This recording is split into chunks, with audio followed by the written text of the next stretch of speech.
Have you ever turned the key and heard that faint little whirring sound coming from the back of your car? Or maybe you've been driving, everything's fine, and then suddenly the engine just sputters or it loses power? Well, if that sounds familiar, you're not going crazy. That's probably your fuel pump, and it's trying to tell you something. Yeah, these super frustrating problems, they almost always seem to point back to this one kind of overlooked part that is, quite literally, the beating heart of your entire fuel system. So, you ready to get into it? Today, we're going to do a full deep dive. We'll look at the different types of fuel pumps that have been used over the years. I'll teach you how to spot the classic warning signs that yours is about to fail, and we'll even get into the fun stuff, how to upgrade for a serious boost in horsepower. Let's do it. Okay, so what is the big deal with the fuel pump anyway? I mean, what makes it so important? Well, it all really boils down to one simple word: pressure. Think of it like this. The fuel pump is your engine's personal delivery service. Its job is to get fuel from the tank all the way to the engine at the exact right pressure. You see, if there's too little pressure, your engine is going to starve for fuel, and that leads to all kinds of problems like misfires or even overheating. But if there's too much, you're just wasting fuel and money. It's a really delicate balance, and the pump has to get it right every single time. But here's the thing, not all fuel pumps are created equal. They've actually evolved a ton over the years. So depending on how old your car is, you could have one of three very different types of pumps doing this job. Let's take a look at that journey. First up, we've got the original gangster, the mechanical fuel pump. You'll find these bolted to the side of the engine in classic cars, from the 60s up to the 80s. It's a super simple design. As the engine runs, a lobe on the camshaft pushes a little lever up and down.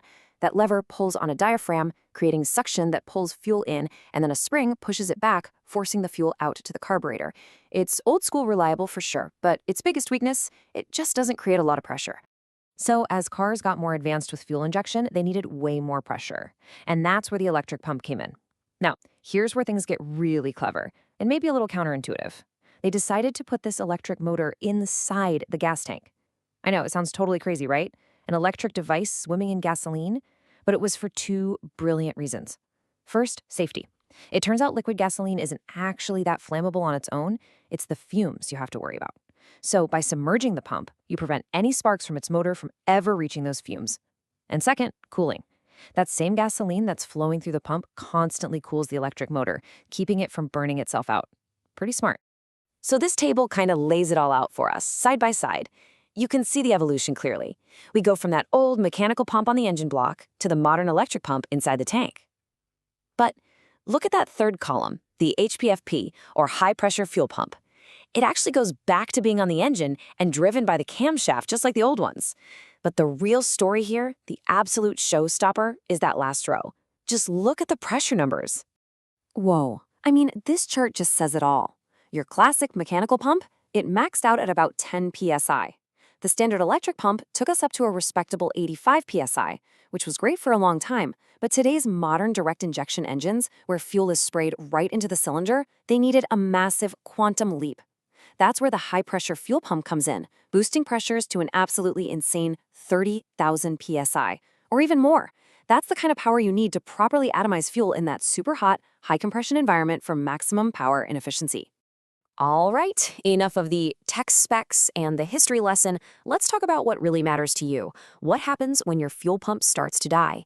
Because trust me, it will eventually give you some pretty clear warning signs. You just have to know what to listen for. Okay, listen up. If you take away just one thing from this section, let it be this. The number one most common sign is a loud, high-pitched whining noise.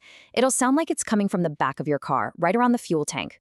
That's not your radio acting up. That is the sound of a fuel pump screaming for help. It means the internal bearings are toast, or it's starving for fuel and sucking in air. So besides that terrible whining sound, here are the other classic clues to watch out for.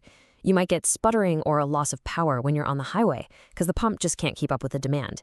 It might be hard to start, where the engine just cranks and cranks longer than usual, which means it's losing pressure while it sits. There's also this weird thing we call the sputtering tease, where the car kind of hesitates and then suddenly runs fine. That's often a clogged filter. And of course the big one, a complete no start, where the engine turns over but just won't fire up. So let's say your fuel pump is definitely on its last legs. What do you do now? Well, you've got options. Maybe you just want to fix it and get back on the road. Or maybe you want to make it better than ever. We're going to cover both. Okay, so you're thinking about tackling this yourself to save some money. Awesome. But please, please listen to this, because this is the biggest mistake people make. Before you even think about dropping that shiny new pump in, you have got to clean the fuel tank. If you open it up and see rust or dirt or any kind of gunk at the bottom and you just ignore it, you have basically handed your brand new pump a death sentence. That junk will get sucked right in, clog it up, and cause it to fail all over again, sometimes in just a matter of weeks. And speaking of doing it yourself, let's talk safety. Seriously, don't mess around with this stuff. Gasoline is no joke. First thing, always disconnect the battery. Then you need to properly relieve the fuel pressure in the lines before you crack one open. And if you're working on a twist lock ring, use a brass punch, not a steel one. Brass won't create a spark. Your safety is way more important than saving a few bucks. All right, safety briefing over. Now we get to the really fun stuff. Let's talk about making power. For anyone out there who's tuning their engine, adding a bigger turbo, running E85 fuel, your stock fuel pump is going to become your biggest bottleneck, and fast. To make big power, you need to deliver big fuel. So how do you get more fuel? Well, it's pretty simple actually. Bigger parts. Take a look at this. This is an upgraded piston for a high-pressure fuel pump. It's not that much bigger than the stock one, just 11.6 millimeters versus 9.9. But in the world of high-pressure fluid, that tiny increase in diameter makes a huge difference in how much fuel gets moved with every single stroke. And the result of that small change? A staggering 38% increase in fuel flow. Just let that sink in for a second. That's not just a number on a page. That is the extra headroom you need to run more boost, to get more aggressive with your timing, and ultimately to make more power, all while keeping your engine safe from running dangerously lean. This is how you really start to unlock what your engine can do.